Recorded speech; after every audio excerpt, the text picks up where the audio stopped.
ফের শহরে টাকার পাহাড়। পুরনিয়োগ দুর্নীতি মামলায় তারাতলায় ব্যবসায়ীর বাড়ি অফিসে বিপুল অঙ্কের টাকা। ইডি সূত্রে খবর, এখনো পর্যন্ত প্রায় 1,20,00,000 টাকা পাওয়া গিয়েছে। টাকার পরিমাণ আরো বাড়তে পারে, কারণ এখনো চলছে গণনার কাজ। গতকাল থেকেই অভিযান চালিয়ে যাচ্ছে এনফোর্সমেন্ট ডিরেক্টরেট।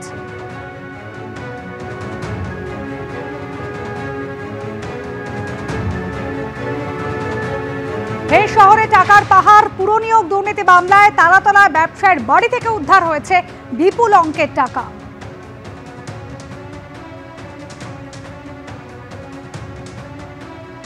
আর এই খবর সংগ্রহ করতে গিয়ে বাধার মুখে পড়ল এবিপি আনন্দ। তারাতলায় ব্যবসায়ীর কাছ থেকে টাকা উদ্ধারের খবর করতে গিয়েছিলেন আমাদের প্রতিনিধি প্রকাশ সিনহা। সেখানে তাকে গায়ে ধাক্কা দেওয়া হয়, ছবি তুলতে বাধা দেওয়া হয়।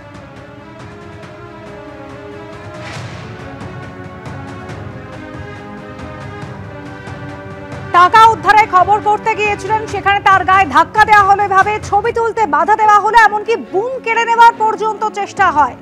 ইডি অভিযান চলছিল এবং সেই সময় দেখুন কিভাবে তার গায়ে ধাক্কা দেওয়া হচ্ছে।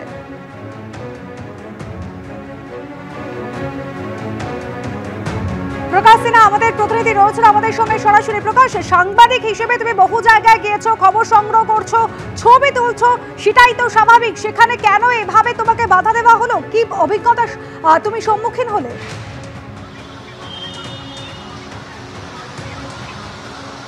দেখো, শুধু বাধা দেওয়া হয়নি, আমাদের ক্যামেরা কেড়ে নেওয়ার চেষ্টা হয়। আমাদের এই যে মাইক নিয়ে কথা বলছি তোমার সঙ্গে, সেই মাইক কেড়ে নেওয়ার চেষ্টা হয়।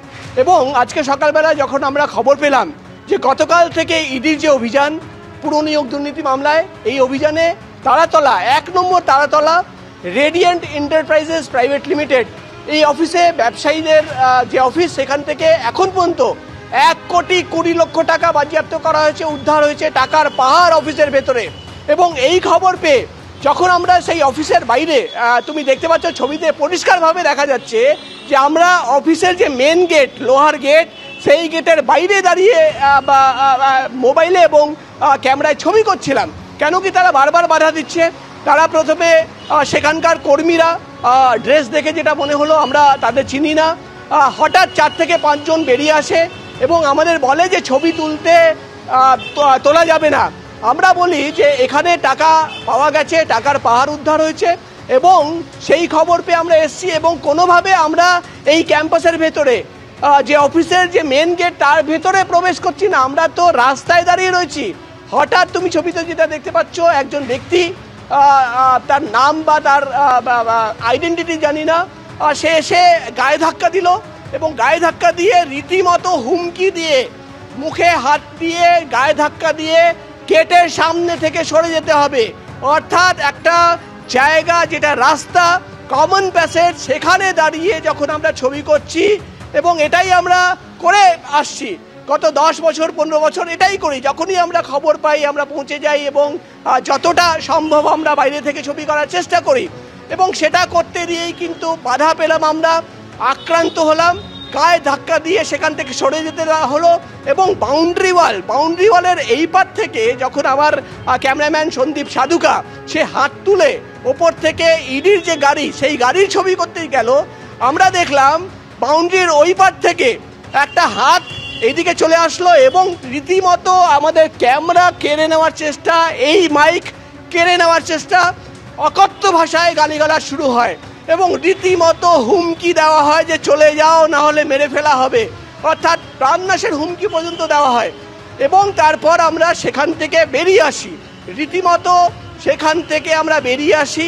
কিন্তু যে ছবি আজকে আমাদের ক্যামেরা দেখা গেল, নিজের কাজ করতে গিয়ে আমরা সাংবাদিক এবং এই ধরনের খবর যখন একটা রেড গতকাল থেকে ইডি আধিকারিকরা তল্লাশি অভিযান চালাচ্ছেন, খবর পাওয়া যাচ্ছে যে টাকার পাহাড় রয়েছে ভেতরে, এখনো গণনা চলছে। ইডি আধিকারিকরা মনে করছেন যে এই টাকার অঙ্ক প্রায় 2 কোটি টাকা ছড়াতে পারে।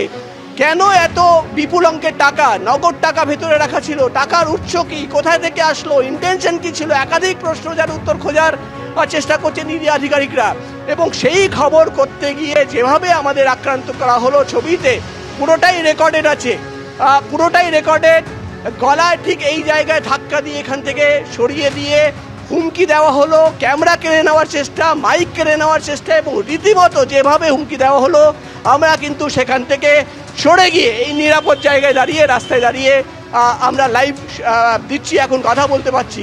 সব মিলিয়ে কিন্তু একদিকে যখন তল্লাশি অভিযান চলছে, কেন চলছে? পুরো নিয়োগ দুর্নীতি মামলায়, এবং যেটা ইডি আধিকারিকরা জানাচ্ছেন বা তাদের সূত্র মারফত আমরা যে খবর পাচ্ছি যে পুরো নিয়োগ দুর্নীতি মামলায় তদন্ত করতে গিয়ে একাধিক ট্রানজ্যাকশন সামনে আসে, যেখানে দেখা যায় যে এই কোম্পানির সঙ্গে একাধিক ব্যক্তিদের লেনদেন হয়েছে, এবং সেই সূত্র ধরে গতকাল সকালবেলা ইডি অফিসাররা এই অফিসে পৌঁছে যান, এবং তারপর থেকে প্রায় 32 ঘন্টা হয়ে গেছে টানা তল্লাশি অভিযান চলছে, এখনও চলছে, এখনও টাকা গোনার কাজ চলছে। ইডি আধিকারিকরা মনে করছেন এখন পর্যন্ত 1,20,00,000 টাকা, কিন্তু এই টাকার অঙ্ক 2 কোটি টাকা ছড়াতে পারে, অর্থাৎ আবার কলকাতা শহরে টাকার পাহাড়। এবং সেই খবর করতে গিয়ে আবার কিন্তু এবিপি আনন্দকে আক্রান্ত হতে হলো, এবং এমনকি গায়ে ধাক্কা, ক্যামেরা কেড়ে নেওয়ার চেষ্টা, মাইক কেড়ে নেওয়ার চেষ্টা, এবং রীতিমতো হুমকি দেওয়ার পর আমরা সেখান থেকে কিন্তু একটা নিরাপদ জায়গায় বেরিয়ে এসেছি।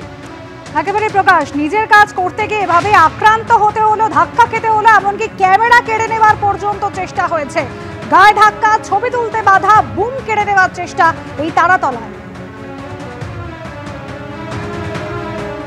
বারুইপুর পূর্বে তৃণমূল বিধায়ক বিভাস সর্দারের স্ত্রী নমিতা সর্দারের বিরুদ্ধে জোড়া ভোটার কার্ড থাকার অভিযোগ করলেন বিরোধী দলনেতা শুভেন্দু অধিকারী।